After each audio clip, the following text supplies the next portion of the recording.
Hi යාළුවනේ. මගේ නම ගිරවා. මම හරිම ලස්සන කුරුළු පොලට අයිති සතෙක්. මගේ ශරීරයේ ලස්සන කොළපාට පිහාටු වලින් වැහිලා තියෙනවා. මගේ හොට රතු පාටයි. ඒක හරිම තදයි. ඒ වගේම මට තද කළු පාට ඇස් දෙකක් තියෙනවා. මම සාමාන්‍යයෙන් ජීවත් වෙන්නේ ඝන වනාන්තරවල, ගස්වල හදපු කුහරවල.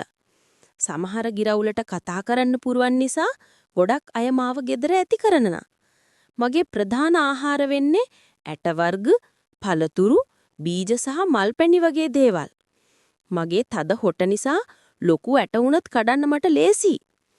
මගේ තියෙන විශේෂම දේ තමයි කතා කිරීම. මට පුළුවන් මිනිස්සු කියන දේවල් අනුකරණය කරන්න.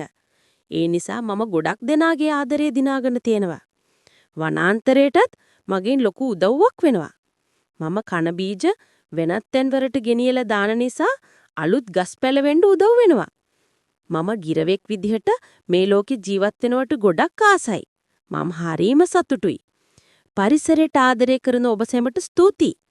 මේ වගේ වටිනා වීඩියෝ බලන්න අපේ channel එක subscribe කරන්න.